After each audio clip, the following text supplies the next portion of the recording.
Eh bien bonjour à tous et à toutes les amis, j'espère que vous allez bien, bienvenue dans cette nouvelle vidéo. Aujourd'hui je suis pas tout seul, je suis en compagnie de Naldi, salut à toi. Salut les gars, j'espère que vous allez bien. Aujourd'hui t'es venu avec ta petite Golf 7R. Exact. De très loin, t'es venu de 600 bornes d'ici. À côté de Genève, à 5 minutes. T'es venu avec ta petite Golf 7R avec lesquelles tu fais des petites vidéos sur les réseaux sociaux. Et aujourd'hui on est venu pour faire un comparatif Golf 7R, donc toi c'est la facelift, c'est la dernière. Ouais, la toute dernière. 310 chevaux d'origine. Du coup on est venu pour faire un petit comparatif Golf 7R vs Golf 8R. Vous l'avez déjà vu sur la chaîne, c'est celle de 721 locations. L'Instagram et le Snapchat s'affichent juste en dessous si vous voulez la louer. C'est une voiture de location en Ile-de-France, donc n'hésitez vraiment pas à vous faire plaisir. Donc vous avez vu, c'est vraiment deux esthétiques bien différentes. On a deux couleurs aussi bien différentes. Sur celle-ci, c'est quoi la couleur exactement? C'est l'Irplo, c'est bleu clair en allemand. T'as fait des petites modifs esthétiques sur la voiture. Par contre, niveau moteur, à part un 4 bacs, t'as rien fait.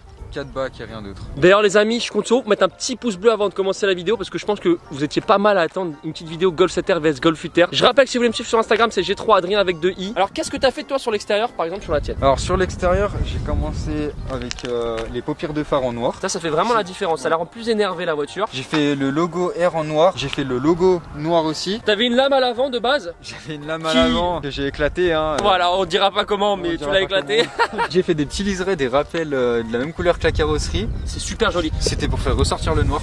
C'est incroyable. Ça c'est des liserés ça? Ouais. Franchement les amis, je pense que c'est ça qui rend vraiment la voiture super énervée de devant. En fait elle est très exclusive, personne n'a cette couleur. C'est unique en Allemagne et je crois aussi aux États-Unis. Ah ouais, après il y a les petites moustaches là. Ouais, après t'as les petites moustaches, ça vient d'AliExpress ça? Ça vient d'Amazon, mais je pense qu'Amazon a commandé sur Ah, AliExpress. c'était sûr. Là t'as les petits rétro carbone, ça c'est d'origine? Ouais, d'origine. Ensuite au niveau des jantes, déjà elles sont en full black. C'est les Pretoria celles-ci, elles sont très sympas. Le freinage full d'origine sur l'avant avec le sigle R dans l'étrier de frein. Donc le disque c'est quand même pas mal. Bon après ici pareil, il a fait les petits rappels en bleu. Pour ce qui est de l'arrière, il nous a mis un petit béquet. Les feux qui sont teintés d'origine avec le petit logo R. Et le diffuseur c'est quoi la marque? Le diffuseur c'est Maxton Design. Maxton Design avec les rappels en bleu et avec le 4 pack Armitrix. Il fait un petit bruit sympa, tout en gardant la garantie évidemment, c'est ce que tu cherchais toi. Donc voilà, elle est très sympa. Après pour comparer à la Golf 8R, celle-ci est complètement d'origine. On a juste l'échappement du coup Akrapovic. Donc à l'arrière franchement elle a vraiment une super évolution. Toi par exemple t'en penses quoi comparé à la tienne? Bah moi ce que j'en pense déjà c'est que le béquet là il est d'origine, que moi ça ne l'est pas. Après attention c'est la performance celle-ci. Sur la performance t'as l'échappement Akrapovic d'origine comme tu peux voir. Même le diffuseur d'origine est très sympa. Ensuite tu vois t'as le petit logo R. Moi ça par contre j'aime pas le fait qu'il est mis au centre. Puis même le nouveau R je trouve qu'il ressemble pas à un R. Franchement moi cet arrière je le trouve juste incroyable. Il est trop beau l'arrière de la Golf 8R. Ensuite on y retrouve ces nouvelles jantes qui sont en semi-chrome semi-noir avec les traits de frein en bleu. Le petit logo R qui est juste ici. Les jantes je préfère par exemple celle de la Golf 7R. Le bas de caisse tu vois que ça a été bien travaillé comparé au Golf 7R. Ça ressort beaucoup. Là il y a des détails qui ont bien changé. Même là tu vois c'est écrit Volkswagen. Moi il n'y a pas tous ces petits détails là. Ensuite pareil à l'avant, le gros étrier de frein siglé R avec l'énorme disque. On l'a pas précisé sur la tienne, t'as juste changé le disque à l'arrière. Les disques à l'arrière c'est des EBC. On est à peu près pareil au niveau du freinage. Pour comparer les deux feux à l'avant, en fait je trouve qu'ils se ressemblent même pas ces deux feux. Donc voilà, les deux feux sont vraiment bien différents. D'ailleurs les amis dans les commentaires, dites-moi si vous êtes plus la Golf 8R ou la 7R et dites-moi pourquoi. T'as le petit logo R. Là t'as une grande signature lumineuse. Ça c'est vraiment la force de cette nouvelle Golf 8R. C'est que t'as des LED partout à l'intérieur et à l'extérieur, on le verra après. Toute la partie avant en noir. Alors on voit bien que la bouche a été reprise des Golf 7R. C'est presque la même bouche en bas que la Golf 7R, on n'est pas loin, elle est un peu plus grosse celle-ci. Je pense que ça va être les goûts et les couleurs qui vont faire la différence. Exact. Pour comparer le moteur de la Golf 7R et de la Golf 8R, toujours le 4 cylindres. Sur la 8R on voit bien que c'est plus modernisé. Malheureusement on n'a aucun logo, on n'a pas de vérin. Alors que bizarrement sur la Golf 7R on a tous les logos. Donc on retrouve le logo Volkswagen TSI R. Pourtant c'est le même moteur que sur la 8R et on a un vérin. Donc je sais pas pourquoi ils ont fait ça sur la 8R, c'est un peu bizarre. Surtout que le prix de base de celle-ci sort à 50 000 € et celle-ci un peu plus de 40 000 d'origine sans option. On va vous présenter l'intérieur des deux voitures. Quand tu rentres tu vois là il y a pas mal de plastique. Petite finition un peu carbone. Ici on a un petit effet carbone aussi en cuir, du cuir, un peu de plastique. Les sièges sont très jolis avec le logo R dans le siège. On a un petit effet carbone sur le côté en full cuir qui sont j'imagine très confortables. Franchement, les sièges Golf, il n'y a rien à dire là-dessus. Virtual Cockpit à quoi il ressemble, il est très sympa. Donc toi c'est les dernières, donc avec le Virtual Cockpit parce qu'ils n'étaient pas avant. T'as aussi tout le nouvel écran avec donc tout ce qui est CarPlay, etc. Donc ça a été bien modernisé quand même dedans. D'ailleurs au niveau des modes de conduite, tu retrouves du coup le mode individuel où tu peux tout régler sur la voiture, le mode éco, le mode confort, le mode normal et le mode race. Au niveau du volant, t'as rajouté des petites palettes en carbone qui sont très sympas. Là t'as le volant complet en cuir avec le petit logo R. Après voilà, l'intérieur c'est une Golf 7R, c'est très sympa. Je trouve que ça a été bien modernisé quand même sur les dernières. La boîte DSG c'est une boîte DSG 6 ou 7 7. Il faut savoir que les premières étaient en DSG 6. 4Motion bien évidemment, les 4 roues motrices. La sonorité à l'intérieur ça donne ça. Vous avez vu de l'intérieur ça claque vraiment pas trop mal. Et tu vois à l'arrière c'est une 5 places et les sièges sont en complet cuir. Quand tu rentres dans la 8R, alors tu vois que c'est totalement différent, ça a été complètement modernisé. Ici par exemple tu as beaucoup de plastique, là tu as un peu un espèce de carbone très joli, du cuir, ici du plastique. Par contre les sièges ils ont rien à voir. Ah ouais c'est bien là par contre. T'es encore mieux que dans la tienne? Ah ouais, ils sont mieux, franchement, il n'y a rien à dire. Tous les petits rappels bleus qui rappellent la couleur de la voiture, donc les sièges sont très jolis. Tu vois, quand tu démarres dans la voiture, ça donne ça.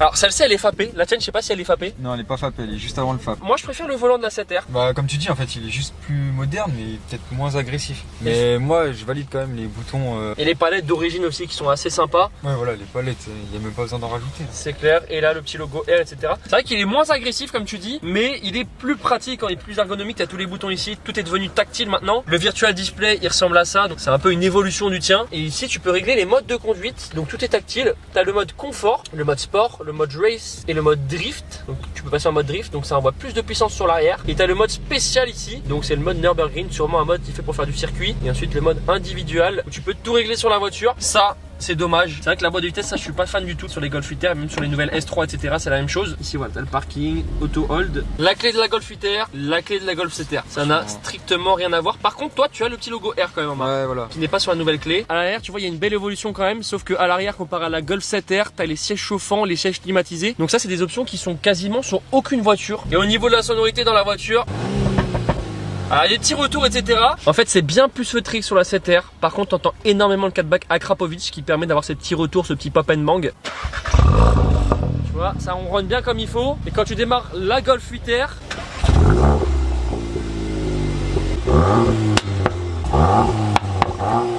vous avez vu ça claque énormément. Et la 7R avec le 4-back Armitrix ça donne ça. Ça l'échappement, ça claque un peu plus, mais les claquements sont quand même plus forts sur la 8R. Point fort je dirais pour la 8R qui a quand même un fap, malgré qu'elle soit fapée elle fait quand même beaucoup de bruit. Bon les amis, on est à bord du coup de la Golf 8R. On va faire le départ arrêté et on va voir si la 8R est devant la 7R qui est juste à côté de moi. 1, 0.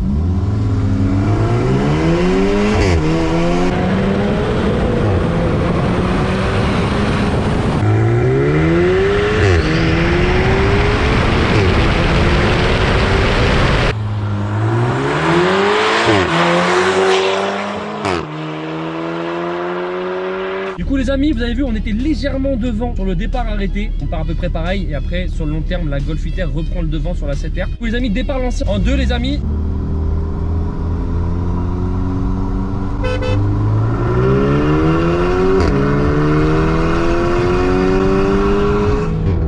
Pour ce qui est du départ lancé, la 7R est légèrement devant en 2ème. Et par contre dès qu'on arrive sur le long terme, la 8R commence à remonter légèrement. On sent vraiment juste qu'il y a 10 chevaux de plus sur cette 8R. Franchement c'est très minime la différence. Là ce qu'on va faire c'est qu'on va faire le test du freinage. Et ensuite on va vous faire le launch control. À 50 km/h on va voir laquelle s'arrête le plus vite. Après bien évidemment tout dépend des pneus de la voiture.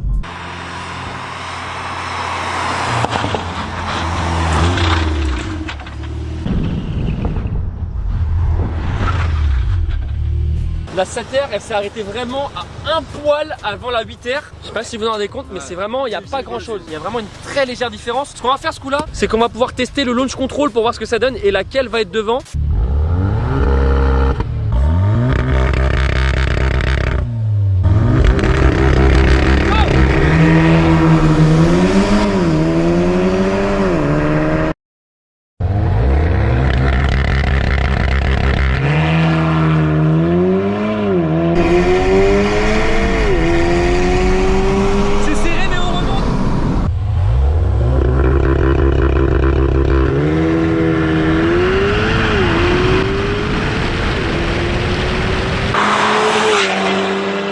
Bon les amis, Dylan, merci à toi. T'as vu c'est à peu près pareil en vrai hein. Ça se tient franchement mais sur autoroute je pense que la 8 elle passe devant. Ouais c'est vraiment sur les premiers 0 à 100 où c'est à peu près pareil, voire même la 8R est derrière la 7R en launch control. Par contre dès que tu dépasses 70-80 tu vois que la voiture commence légèrement à monter et ça c'est vraiment les 10 chevaux de plus. En tout cas dites-nous laquelle dans les commentaires vous préférez. On compte sur vous pour mettre un petit pouce bleu. On rappelle ton Instagram si les gens veulent te suivre. NALDY-74. Je vous remonte ces deux beautés. Puis sur ce les amis, ciao tout le monde. Bye bye.